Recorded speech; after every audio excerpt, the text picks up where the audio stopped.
Centipedes are without a doubt one of the most terrifying builds in the entire game.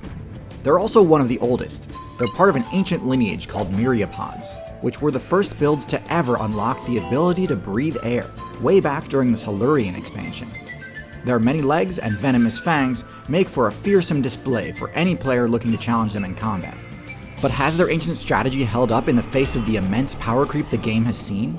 Is having dozens upon dozens of legs much of an improvement over just having a few? Let's take a closer look at the stats and abilities of centipedes and millipedes, and ultimately decide where they fall on the tier list. First, let's take a look at their stats and abilities, and for this section, we'll show both the centipede and millipede base stats. Both centipedes and millipedes have solid defensive stats.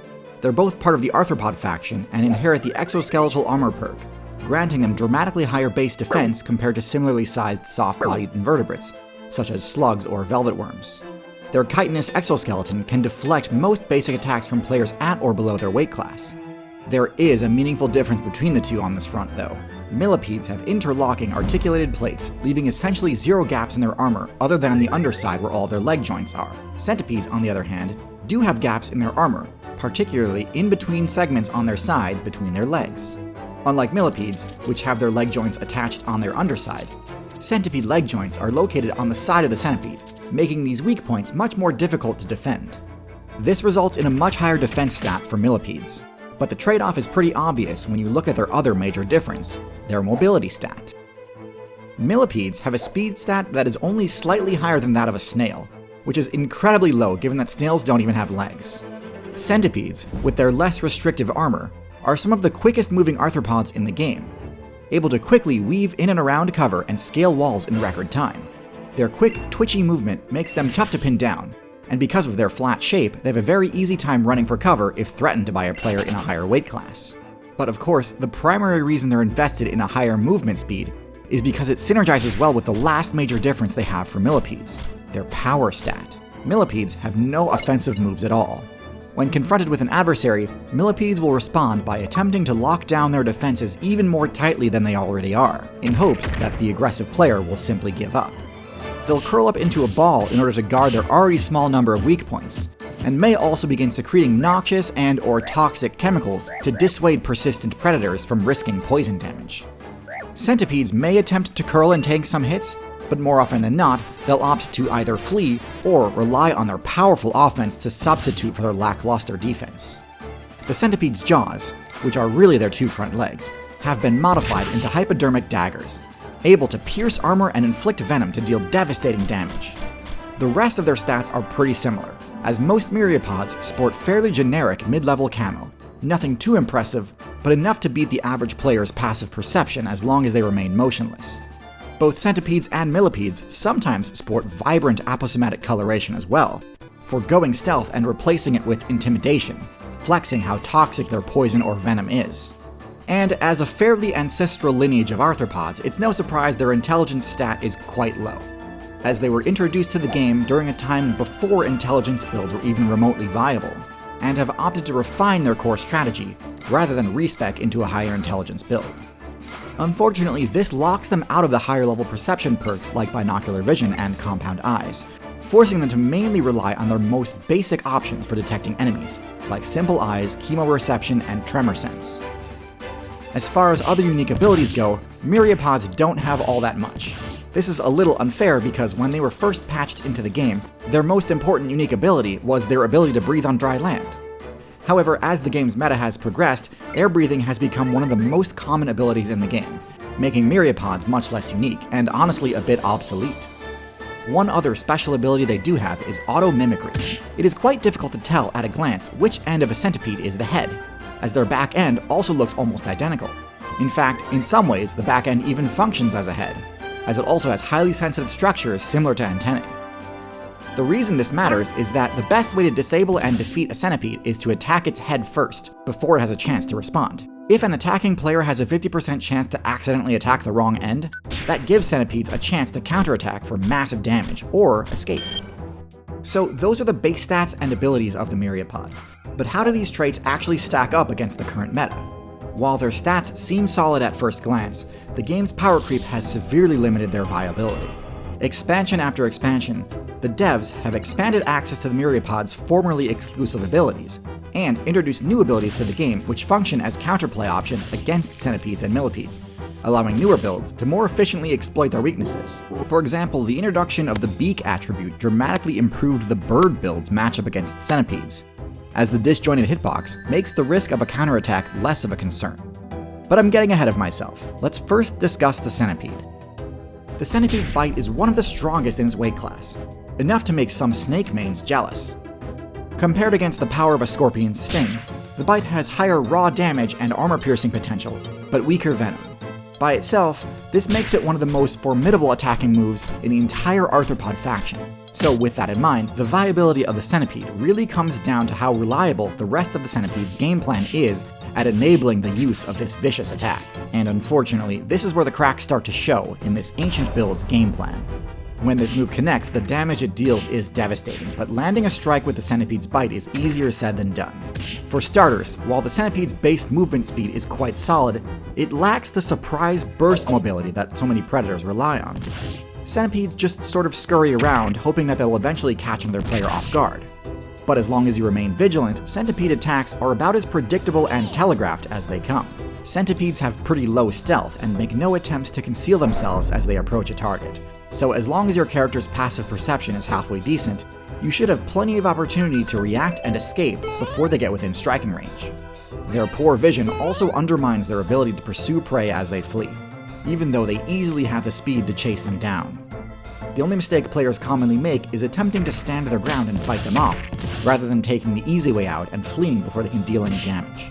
In addition to their lack of ability to ambush, centipedes also have such a low intelligence stat that fairly rudimentary stealth tactics, things like basic camouflage and hiding behind partial cover, are highly effective against them, and can cause an aggressive centipede to completely miss their opportunity to attack as they run right past you. It's worth noting that one subclass of centipedes does have the Compound Eyes perk and also sports an even higher base movement speed, one of the fastest in the entire arthropod faction. But these centipedes, called house centipedes, have much lower damage output and defense stats, and mostly just prey on low-tier insects like silverfish and crickets. Even in their own niche of rush-down arthropod builds, centipedes have been power-crept by the Solifugid, also known as the sun spider or camel spider, which is significantly faster on foot, and although it isn't venomous, the raw damage this thing can put out absolutely shreds through anything caught in its path.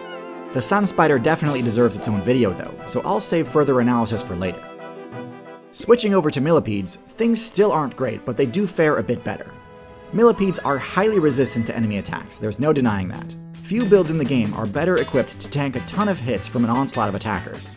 However, the millipede's main method of deterring predators, its toxin, is pretty underwhelming.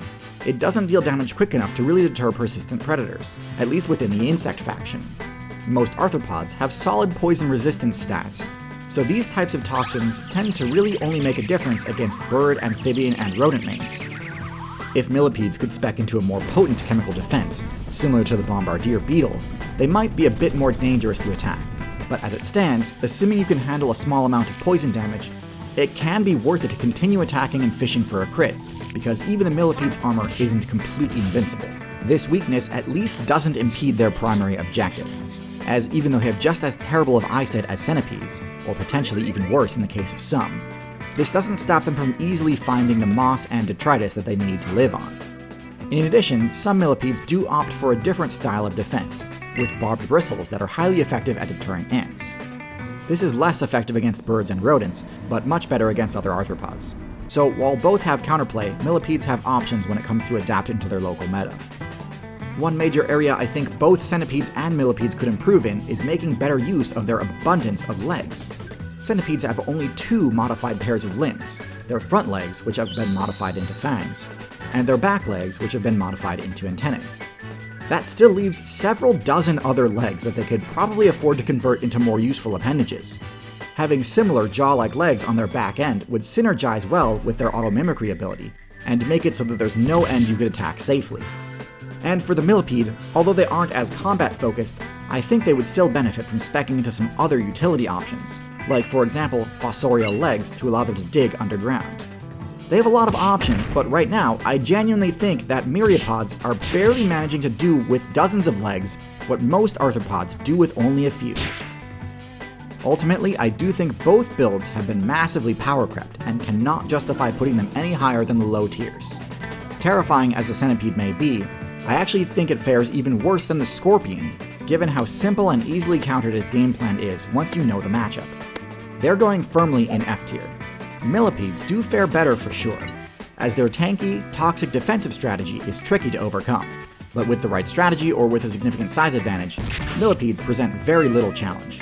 In addition, poisonous Millipedes suffer from their own success in that some higher intelligence builds, like lemurs and monkeys, actually deliberately trigger their toxic defense ability and then rub the toxin on their fur to gain a temporary bug repellent buff, before either discarding or eating the Millipede. So, while I think you could definitely make the argument that they at least make it out of F tier and belong in D tier, I don't think they belong any higher than that. Whether you want to play as a fast-moving damage dealer or a slow, toxic tank, there are much better options available to you than Centipedes or Millipedes. Myriapods simply have too many gaps in their defense, both in their physical armor and their game plan overall. You can be as careful as possible, but if your defenses have obvious exploits, you'll always be vulnerable. This is true not just for survival in the wilderness, but also for your personal data online. If you find yourself constantly barraged with spam emails, uncomfortably precise advertisements, and other predatory marketing tactics, this is most likely because your shields are already down and data broker companies have you dead to rights. Your personal information is up for sale to whomever wants to use it. But fear not, for there is a way you can adapt your defenses to close this weakness. Well, okay, there are actually two ways. The first is you personally contact every single one of these companies yourself and request to opt out of their data collection lists. But this is unrealistic for most people, given the time investment. But the second way, the more optimal way, is to use today's sponsor, Incogni, to fight off these data brokers for you. Here's how it works. You make an account, grant Incogni the permission to defend your data privacy, and then just relax and watch the number of lists your data is on drop to 0. And that's it.